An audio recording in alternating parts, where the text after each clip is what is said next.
We really appreciate you joining us today. Yeah, for sure. Happy to do it.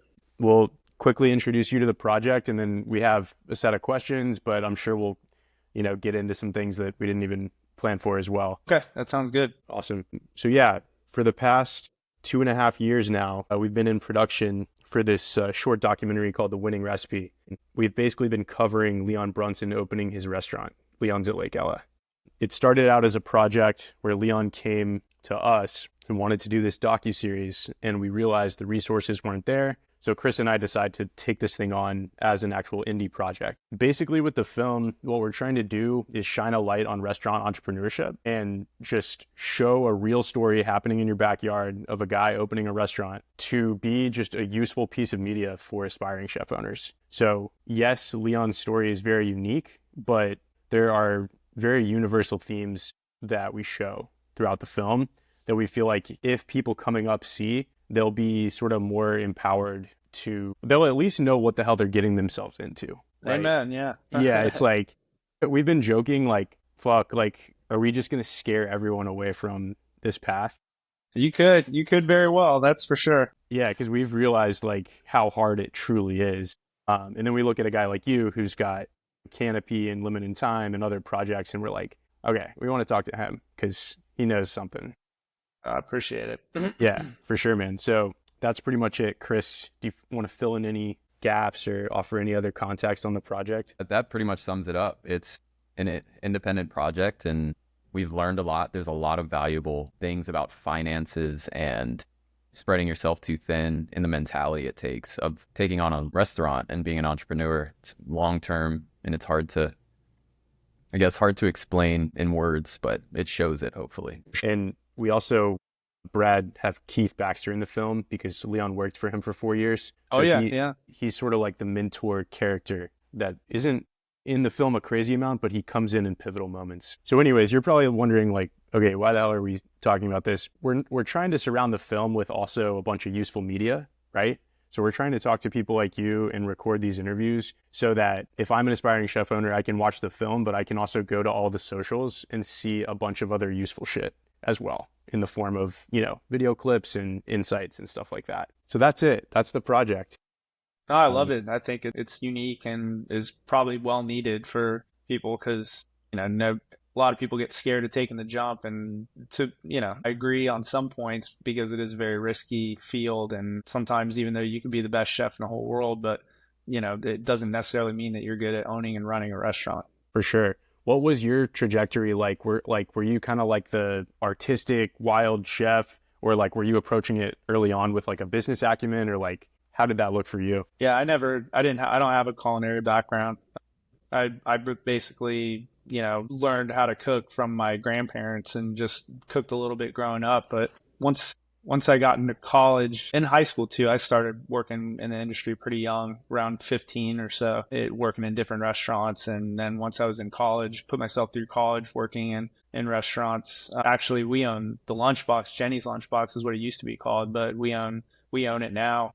We bought it from the original owners, but that was well after my partner and I both graduated from college and realized that we didn't want to go down the path of what we went to school for. He was pre-med and was going to be a doctor, and I was living in Los Angeles trying to break through in the entertainment industry. So they kind of called David out of the blue one day and said that they were selling the restaurant, and he ended up borrowing some money from his grandfather and buying the restaurant, and then had called me up. I had since moved back to Florida just because California wasn't working out the way that I wanted to. Obviously, it's hard to break through in entertainment, as you guys probably know, and was just kind of, restaurant industry is one of those things where it's like a good pair of shoes. You can always slip back into it and it feels, comfortable, and it's just kind of like a way of life. A lot of people that enter the industry have a hard time leaving, but I kind of started to beef up my corporate training. I worked for Brinker International. Brinker owns Chili's, and then they also at the time owned Macaroni Grill back during its inception. And so I hopped around from one brand to the other and basically started to learn the corporate dining background. Worked a lot with management, started doing store openings, learned how to build teams of people for new openings and stuff. So that was a little bit more, that was kind of and all through that, I started serving, but then got really into bartending and working with the bar program and stuff. And so the first time I actually was like a cook in a restaurant was owning my first Canopy. So when we ended up buying the lunchbox and then moving back to Tallahassee, he and I, it was almost like we were back in college again. He and I lived together, and we would, take turns, cooking and serving and working front of house, back house, kind of learning the ins and outs of owning your own business. And we realized there was a lot of white space for breakfast in Tallahassee, and really in general. There's still a lot of white space in breakfast. It's kind of emerged a little bit post pandemic because people enjoy the work-life balance of only having a place that's open during the day. That's definitely probably one of the biggest factors of why I'm still in the restaurant industry, is because it's manageable for my lifestyle and my family. But it wasn't until we started the first Canopy in 2007 that I was having to man the grill and actually be chef in the restaurant. And it took a little bit of fine tuning on my end, because I was used to primarily front of house, bartending, serving, managing, that sort of thing. So it was a little bit eye-opening for me. It was very different than Leon's journey, where Leon is a chef and a very good one at that. I kind of went into it because I felt that there was a need for it in the market. So I guess you could say it was a more business and opportunity approached venture. But, again, I knew how to cook. I knew how to design recipes. I knew how to execute at a high level, because we knew very much what our concept was and what we were trying to do. The best part about breakfast is anybody can kind of make it, but it takes, time and effort and passion to make it really, really good. So we knew kind of what our goals were, but I certainly didn't have a culinary background going into this. Believe me, I almost wish that I would have, but it took, it changed my brain a little bit, being used to the front of house and learning about what back house goes through and what cooks go through and what kitchen managers go through, and just the level of how to watch your cogs and your cost of goods and your inventory and stuff. So we very much, ever since the beginning, had a learn it as you go type mentality. We never really had any mentors, so that's why I know for Leon, having Keith as a mentor was very helpful to him and instrumental. I try to for instance, Lemon and Thyme is a good example. I try to be a good mentor to Kate, who doesn't really have a lot of hospitality background, but is a good person, is very smart and keen and eager to learn. And so that's why she's, took to it so well, because she's a good person. She's cheerful. People want to be around her. She's very welcoming. And she's doing the same thing. I mean, she was back in the back prepping and making cucumber tomato salad and following the recipe. And so there's some times where you have to be a jack of all trades. So even though I didn't have a lot of mentorship coming up, I try to be that for people as they come up, because I realize the value in it. Talk to us about, because 2007 starting Canopy, and then obviously what happened with the economy. Was that a big blow up, or did you guys, We ended up, I ended up getting the starting capital because I did well in high school. I thought originally that I wanted to go to school out of state. I was looking at University of Georgia, University of Auburn, where Kate went. So I was kind of eager to get away from home and explore another state, another place to live, and kind of get out of Florida. But I was kind of promised by my parents that if I ended up sticking around and going to UF or FSU and into an in-state school, that they would kind of give me my college fund as a nest egg. So when I realized that we wanted to do a new restaurant, I kind of sheepishly came to my parents and I said, hey, that money that you had saved up for me to go to college, what would you say if I opened a restaurant with it? And surprisingly, they took to it pretty well. They thought that it was the correct path for me. They knew I was very industrious and entrepreneurial. It was only a matter of time before I started a business, and that they knew I was passionate about the restaurant industry. And just it just clicked for for me, but it also clicked for them. So we used about $50,000 from that I had saved up, and use that which is, you can never open a restaurant right now for $50,000. But at the time, we found a turnkey location, which, is, for people that are unfamiliar with it, it's a pre-existing restaurant. So it had a hood system in place. It had it's kind of going into a restaurant that was built for somebody else, and kind of having a halfway restaurant where you can use the guts and the parts that are already there. And then all you have to do is just, bring in your own elements and your own, what they call FF&E, furniture, fixtures, and equipment, and, put all that stuff in and make it your own restaurant. So we kind of had a little bit of a layup, because we went into a restaurant that had closed down. So there wasn't really a lot of money that went into it. In the grand scheme of things, you would never be able to, like I said, open a restaurant for $50,000, especially now. So while there was, global factors going on, really opening in the middle of a recession was very similar to continuing to operate during the pandemic. There were a lot of similarities that we found between the two when we were going through 2020, as there were when we were opening up, where there was a lot of unknowns and a lot of pivoting and a lot of having to think on the fly and make adjustments based on what's happening in the markets. I still have our very first menu to this day, and we were selling like Philly cheesesteaks for like $5.99 and stuff like that. It was just unreal. So, we were very price sensitive when we first opened up because we knew people were hurting a little bit. But breakfast is, I have the kind of expression that owning a breakfast restaurant is almost like owning a daytime bar. It's a lot of the same people over and over again. It's really easy to make regulars. Breakfast is very routine based. And so if you can kind of lock people in first on the weekends and then during the week, and you have a menu that's fairly reasonably priced, that, same thing as in a recession as in a pandemic, people got to eat. That's just the bottom line. For me, it was hard to see, all the stories about the doom and gloom during the recession or during the pandemic about how, this is it for restaurants. Restaurants aren't going to make it. And people don't realize that restaurants are a part of the fabric in society. Like anytime you're celebrating something, anytime you're going out with friends, typically it's going to be to a nice restaurant or a place where people gather. So it was kind of silly, in my opinion, to think that restaurants weren't going to make it. So, even during the recession, while people were at their lowest, you're always combating the grocery store as far as, people choosing to eat at home and people to go out. So I like to think that we were there to help people feel better during tough times. But, we came into our entry point into the market was very reasonably priced compared to other people. And again, there wasn't really a lot of breakfast places. We were kind of positioned, whether we knew it or not, we were positioned in a good spot to go through that kind of turbulent time in the economy. And then as things got better and the economy started to improve, we had already been through such a tough time at the beginning that it was kind of like, well, if we could get through that, we can get through anything. Very similar to the pandemic. If we can hopefully we don't have another one of those, but if you're able to come out the other side of a global catastrophe like that, you're going to be doing okay. You know what I mean? No doubt.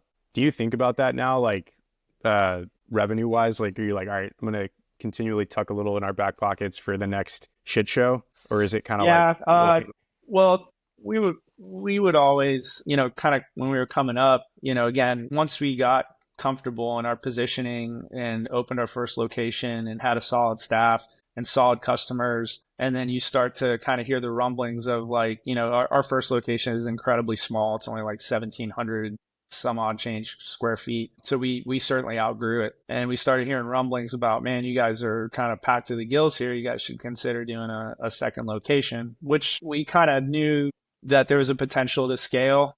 Again, we didn't really have a lot of experience, but we also didn't really have a lot of money, because we were a startup. And so we kind of got in the habit of tucking away money from the very get-go, because when we went to open our second location, we paid for everything out of cash flow. So we saved up money.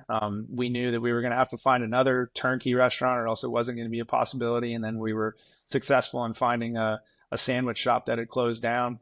It also, by that point, we didn't really have a whole lot of construction experience as opposed to how we do now. Like we're wizards at it now. We've done it so many times. But it wasn't until the third location that we started working with private investors and then eventually banks, where we paid everything out of setting money aside and knowing that we were going to want to do it. Like I said, David and I were very young. We were only 23 and 24 when we started. So we were still, again, like post college, like we weren't really spending, we didn't have serious girlfriends at the time. We weren't spending a lot of cash. We were able to scrimp and save and stuff. So because that was the game plan. We've always been a little bit frugal because you have to be. They always say you have to have 6 months worth of savings. Any good restaurateur will tell you that you need to have money set away for a rainy day. So we kind of got into the habit of it at the beginning, and then it's always just kind of been a part of us, where better to be safe than sorry. For sure. Can you tell us some about the mindset when you were that age, like 23, 24, and now with the gift of retrospect? How do you see yourself as like a young person, and where have you transformed mindset wise?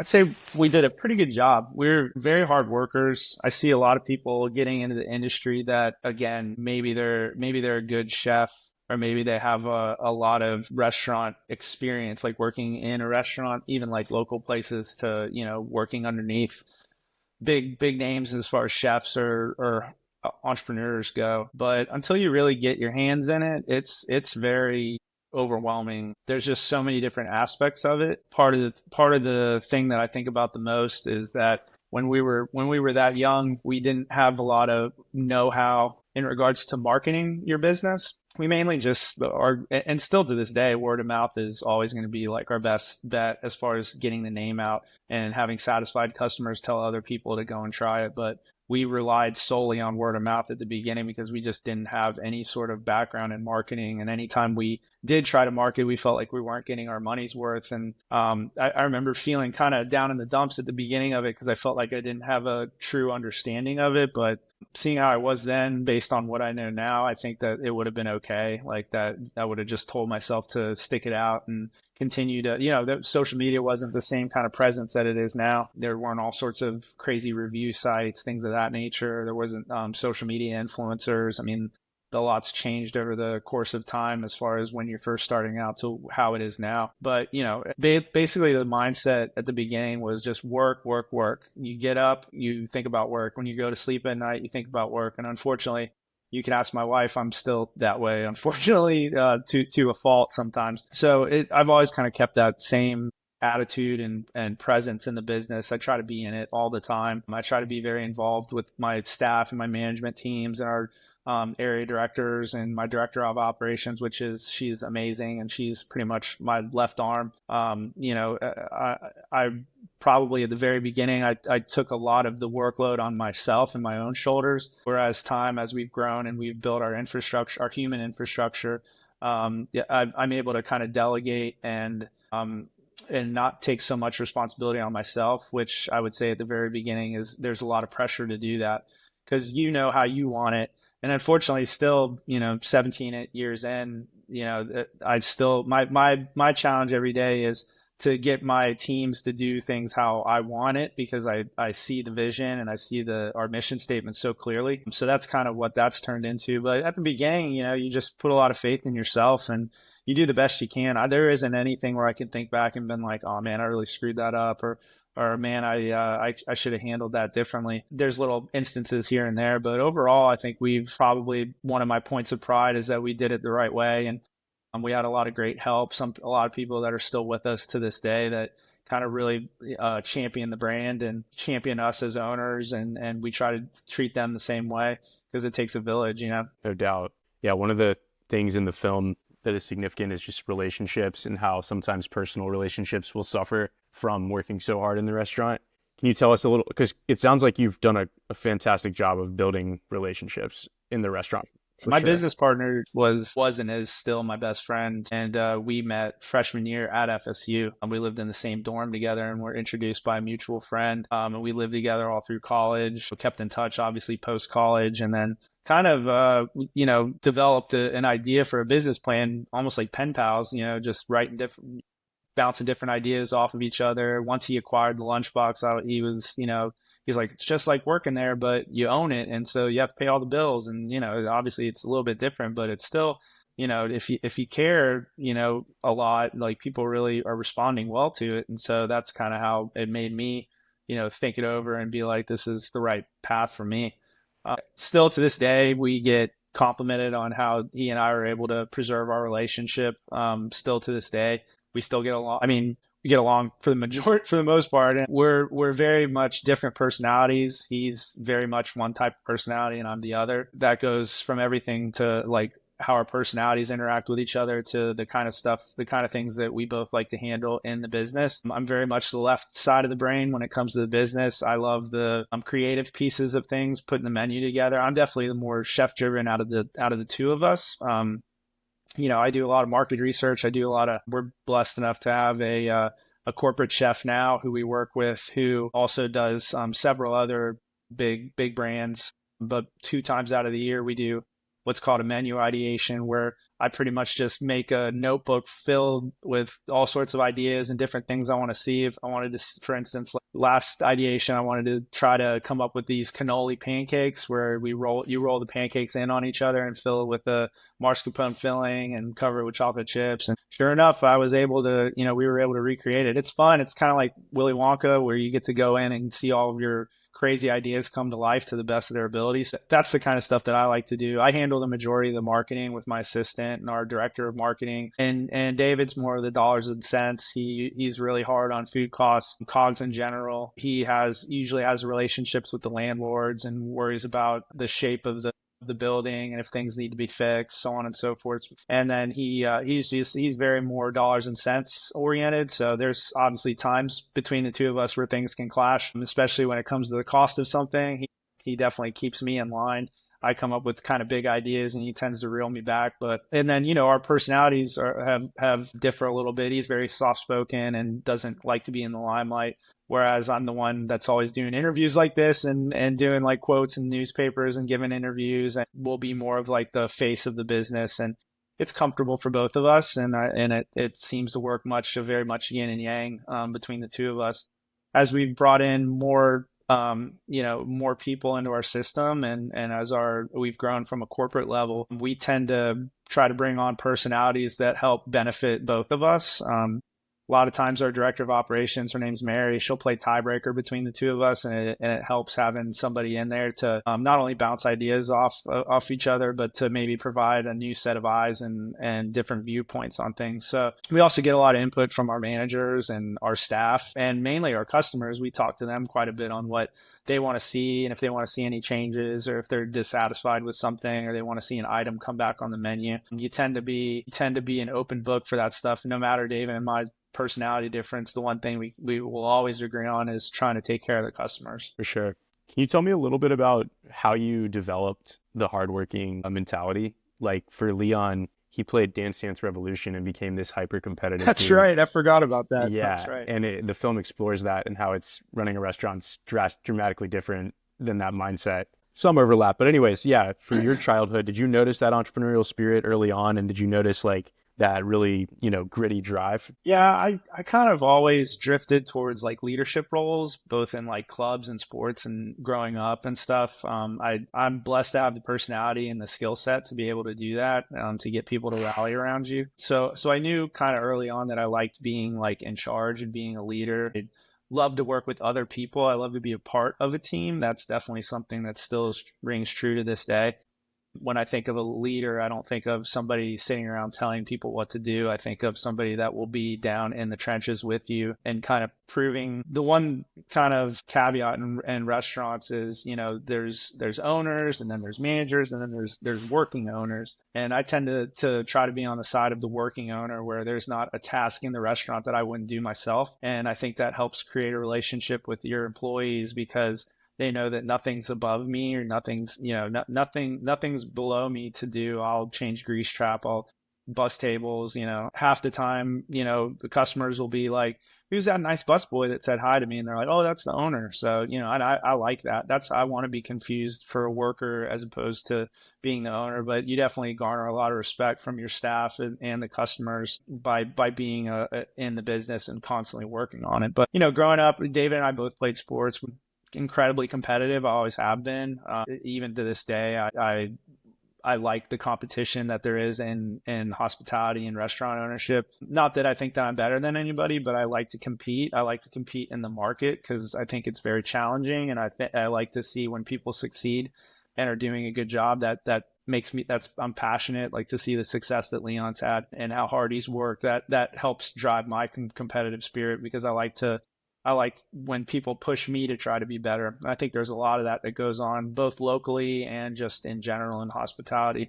Everybody is looking out for each other, and when one person succeeds, it helps push you to be successful as well, or want to be as successful as that. But I just have personality traits that help me excel as a leader that I've had just kind of growing up. As far as being an entrepreneur, I also kind of knew that I was going to, again, being a leader, that I would like to start my own business. It's not that I wouldn't be able to work like underneath or for anybody, because I have before, and I certainly know how to do that. That's where I get my kind of teamwork ethics from. But it's hard to explain being an entrepreneur. There's a lot of times where I'll be in bed and crying on my wife's shoulder and saying, why did I do this? Why did I choose this profession? Because you second guess yourself a lot. But, then my wife will turn around me and be like, well, you can't do anything else. Like, you're always going to have to, be your own person and be your own boss. It's a blessing and a curse sometimes, so to speak. So you just try to, it's a lot of responsibility and a cross to bear, but I couldn't imagine my life being anything else. And I think a lot of the pressure and stress I put under myself is from it's a lot to kind of push yourself all the time. I think probably around my mid to late 30s, I started to realize that, you need to sometimes be happy with what you have, and you don't have to push yourself so hard. My competitive side gets away from me sometimes, so I have to kind of reel it back in, and realize that it's a good thing, but it can also be the end of you, and so many things. You know what I mean? I hear you loud and clear. Like, if you're always wanting more and always wanting to push the limit, it starts to diminish that, It does, yeah. that gratitude and that really enjoyment of what you have. Chris, what are you thinking on? Well, I should ask you, Brad. It's 4:35. Are you good to go for a little longer? I'm good. Yeah. Keep it rolling. Okay, sweet. Chris, do you have any questions on your mind? I've been hogging the mic here. Yeah, one question that came to mind was, Brad, how you mentioned local competition and kind of the market being diverse and pushing other businesses and stuff. How have you seen like an evolution of, I know there's been restaurants that have come and gone, but is there any like moment in time since you've had Canopy Road and like Lemon and Thyme, for instance, that competition in the market has helped you succeed yourself, or has helped the overarching economy of Tallahassee succeed more than if you weren't in that competitive mindset or in that competition, I guess? I think I see what you're getting at. We're all competing for the same dollar, and so to speak. When people choose to go out to eat, they obviously have decisions to make. And when I think of something like like that Leon's doing, or something that again that Keith's doing at Cool Beans, Keith's been such a rock in this industry for such a long time. I don't see myself competing with either of those guys. I think that, I consider them colleagues and friends, and I think that there's enough business for everybody. So being competitive sometimes has a negative connotation, which I don't think is really the case sometimes. I think by doing new concepts, that allows me to flex my competitive muscle, because I see an opening in the market for a niche to be filled. That's kind of how I view things. Kind of, in other words, I don't open something because I want to compete with other people. I want to compete with other markets, like other towns or other cities, that say, oh, we have such a good food scene. And I would say Leon would agree with that. Like, why can't Tallahassee be on par with some of these, other foodie destinations? So, my competitive side is more to get the local area noticed as being a good option for people that like to, eat and drink. Like I said, my goal now is to make this market competitive. And I think it takes a large group of like-minded operators, which we have now, in my opinion, that want to push every day and push the envelope. And, where when you're thinking of places like, where do I want to go eat today? You have a long list of places to choose from. That's good. That just makes me, that makes me excited to be a part of something, you know what I mean? But any decision that I'm making, as far as thinking of new ventures to open, Lemon and Thyme's a good example. There wasn't enough healthy options in general in town. And then there wasn't enough, like, I have gravitated towards fast casual because, quite honestly, it's a nice change of pace for me. I've done nothing but sit down dining for as long as I can remember. So to have I study the market like a hawk. I love, I'm just nonstop on podcasts pretty much day in, day out. I love absorbing all the knowledge about what professional industry people have to say.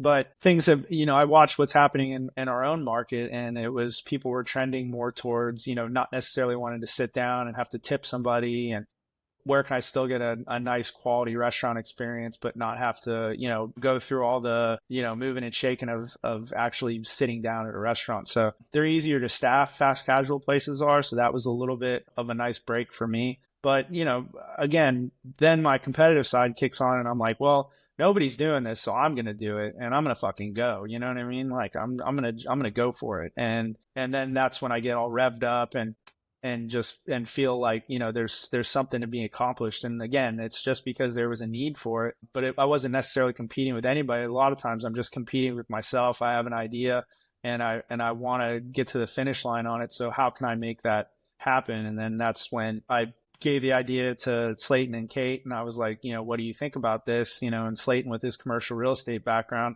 was like, I have arguably a great spot for it if you come and check it out. And then all of a sudden it just started to get legs. And then all of a sudden we're opening the doors and now it's about 2.5 years old already. So I hope I answered your question. Okay. Absolutely. Absolutely. Okay. Yeah. The niche, like filling the niche and serving the crowd that there's like within the market, there's so many different types of people that are looking for different types of things. And so it's identifying that and then filling that niche. Yeah. They say an old kind of an advisor to me now and somebody that I have a lot of respect for, they say, there's two ways to open a restaurant. And one is to have your product and then open the doors and say, here it is, and this is why you should try me because I'm better. This is why I'm better than all the other people.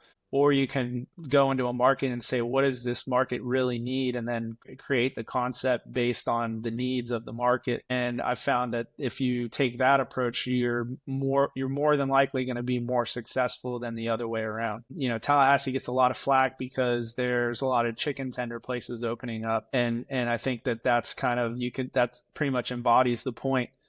All these chicken finger places, they open up and they say, you should come try us because this is why our chicken fingers are better than this place and this place and this place and this place. And then you open up a healthy salad and grain bowl competition and be like, listen, there's no healthy options around. You should come in and check us out because if you're looking for this type of cuisine to eat, you know what I mean? Like you're just bettering your chances, in my opinion. The thing is, for us at Canopy Road, this is, not to be braggadocious in the slightest, but we've been around 17 years. I would kind of call us an institution at this point, to where that's what gets me kind of my fire stoked and being competitive. Where it's like, I hope somebody does open up a new breakfast restaurant down the street because I want to compete with somebody. I want us to both give people options to where maybe they say that they're better at something than I am, and I'm going to research that and see about why.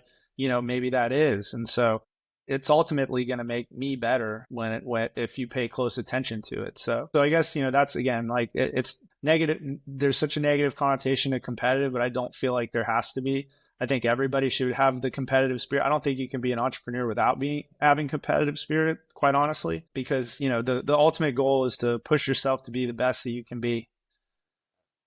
I'm going to jump in real quick. Something I love to ask entrepreneurs, like, how niche is too niche? Because you want to take risk, you want to carve out a unique place in the market, but then you're not going to serve like fried parrot to like peg leg pirates. Like, you might not do too hot if you do. So how do you, like, where's that threshold, or at least how do you think about that? Yeah, I by this point in my career, I'm not quite as, there's always risk aversion, you know what I mean? Like, so there's some stuff that I feel comfortable with what I know, and something like Lemon and Thyme, I felt comfortable because it was in my wheelhouse. You grow comfortable in what you know that you can and you can't do. What I can't do is stuff like what Keith and Leon and some of these other guys do, which is high-end gourmet fine dining. Like, it's not that I wouldn't be able to do it. I would be able to do it if I did a partnership with Leon or some of these other guys. Like, I would bring a lot to a team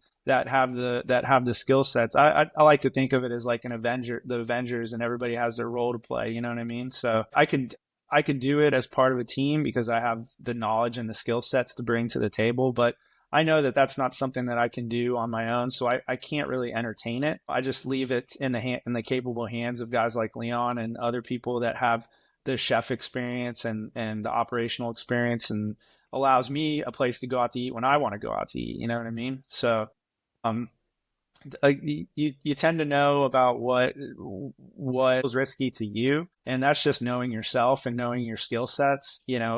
I think of what the people are always asking for in Tallahassee, which is a Jewish deli. I hear it from customers all the time. I hear it on message boards. I see it on social media groups and stuff like that. I know not only am I not Jewish, I don't know enough about the culture and the cuisine to be able to execute that. And if I were to do it, I think people would kind of laugh and give me a hard time about it, be like, you really are going to do that? But, so I think that that's wide open for if somebody wanted to do it, but I know that that's not for me. So I could say, wow, this market really needs it, so I'm going to open up a Jewish deli. I think that the risk part in my head would say, like, they tell you the one thing I actually did learn in college, and the one thing that I actually use to this day, is SWOT analysis. So I look at every opportunity, and I do a strengths, weaknesses, opportunities, and threats on every single decision that comes across my lap. And then I do a simple pros and cons, and more than likely you can know just from doing those two things about which direction you should go in. So, I like to think big. I have a lot of different ideas for stuff that I haven't seen in the market that maybe I've seen in some other cities that I think I could really execute on a high level at. And so I kind of just keep those, in the old memory banks, and I work on them. If you looked on my computer, there's a special folder that I have pretend restaurants listed in, and I'll build the menus, and I'll build Pinterest boards for them, and I'll just pretty much conceptualize. That's my favorite part of what I do, is just, my favorite toy growing up was Legos, because you could build one thing and then rip it down and build something else. You know what I mean? That's the fun part for me. So I have all sorts of concepts tucked away, and if I were to meet the right partner or come across somebody like how I did with the Murrays and said, I have this concept for this healthy fast casual place, and I just can't believe there's nothing like that. And then they start to say, oh man, you're absolutely right. And would it have this and this? And I'm like, no, I never thought about that. Yeah, we can add that in. And then all of a sudden you're rolling, you know what I mean? So I think you just have to be reserved. Opening a restaurant costs a lot of money. It costs a lot of time and effort, and takes a lot of headspace. To execute. There's some stuff that I know that I can do, and some stuff that I will pass off to, my colleagues that I know would be able to do a better job than me. And I think that takes time and knowing yourself on a high level. For sure. For like up and coming talent interested in entrepreneurship, culinary, or elsewhere, how do you like fire people up to stay in Tallahassee and build this city versus go somewhere else? It's a challenge. We span across multiple cities in Florida now. So we've had a lot of people that have transferred to some of our other operations, either over at the beach or in Jacksonville or down in Tampa, but have still stayed with the company. So we're blessed in the sense that we are able to keep these people with our organization because of how many different spots we're located. As far as Tallahassee goes, I think it's, I don't want somebody to stick around at a place where they don't want to be. I think that there's a lot of things that Tallahassee offers, and I think there's a lot of things that it doesn't. So it really comes down to personal decision. As far as trying to convince somebody to stick with us and carve out a career for themselves, I think that, we're to the point now where we've started speaking to private equity investors, and there's about to be, kind of like a new frontier as far as how quick and how hard we can grow the brand. So I think that people understand that there's a lot of opportunity and that we're kind of on the launch pad. It really comes down to finding the right investment partner to really, sort of hit the ground running. When we grew to the size that we had to start offering health insurance benefits, that was a good thing. It was a good day for us. It definitely hurt our bottom line because it's costs quite a bit to be able to, provide benefits to your staff. But anybody that would ever leave, especially here in Tallahassee, say they had to leave because they had to take a state job because they have a family and they need insurance for the family, that wasn't really an excuse to leave anymore now, because we offer really good benefits through the companies. So really you can have a nice little life here. And again, the biggest thing for us, and we have very, very low staff turnover, which is a point of pride for me. But I think it really comes down to the easy hours if you're going to be in hospitality. I mean, I have some staff that make, just sick money, like really, really good money. The key part of our business is definitely in the regulars and the customers, and the way that these customers take care of the staff still blows my mind to this day. It's very sweet and genuine and impressive to me that the relationship between the customers and the staff. But you work 8 hours a day. There's only one shift. It typically in any other restaurant you would have like your daytime shift, and then you'd have a shift change, and then you have the dinner time folks. And so, with somebody like us, come in the morning, say you're a, single mom or something, and you drop your kid off, you come into work, you make, $250, $300 in tips, and then you're able to pick up your kid again. And, you're able to have your nights free for, I've seen employees of ours that go to school at night. I've seen them work second jobs. I've seen them, just have peace of mind knowing that they don't have to work at night. So it's definitely the one perk. And like I said, the reason that I've been in the industry for so long is that it's hard to get burned out when you're only, serving breakfast and lunch. David and I are able to, we have great families who are very patient with us and know how much of our mental capacity is taken from our jobs. But I try not to bring my work home with me, although my wife would say that I do a bad job at that sometimes. But, knowing that I have my nights free to be myself and to kind of decompress definitely is a main reason why people would stay and like to work for our organization. You mind if we ask you a couple sort of practical advice questions on the film itself?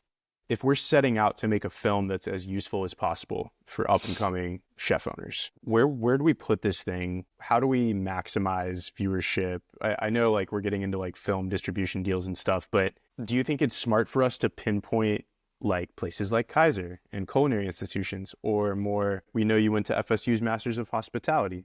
Do we go broader and go entrepreneurship? How would you think about this from your entrepreneurial mindset? As far as getting the most eyes on it is what you're saying? I guess like what's the best delivery zone to like hit aspiring chef owners with the most value? I serve on the board of Jim Moran Entrepreneurship College. And, the one thing that I am kind of always battling is that, a lot of kids that are going to entrepreneurship school, they're not really necessarily interested in food and beverage. A lot of times they're interested in tech or app design and things of that nature. Anybody that kind of is a chef or maybe has a dream of opening their own restaurant one day, I think more often than not, they might not be going to school for that unless maybe they are like going to hospitality school.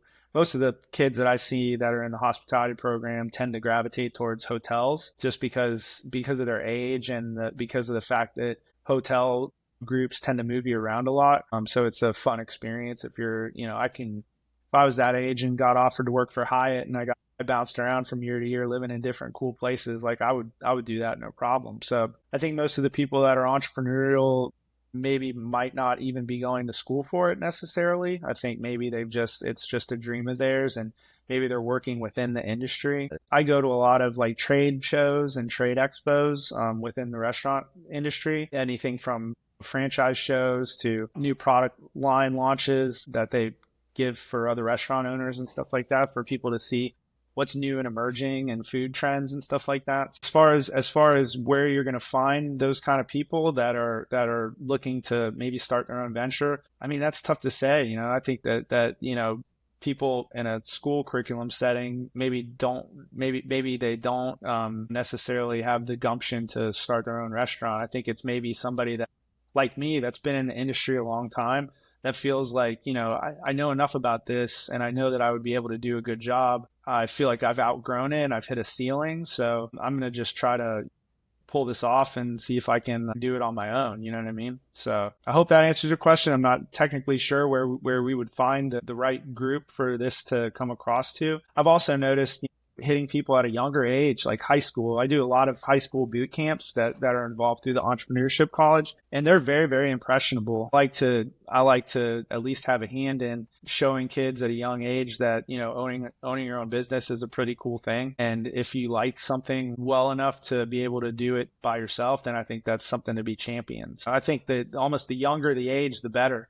because kids need to be told, even in high school, that working for yourself has a lot of benefits, and it helps maximize on your leadership potential. And if you start showing signs of that early on, even in middle school, but definitely high school. And you should make that a good thing and try to figure out how to build a career and a life around it.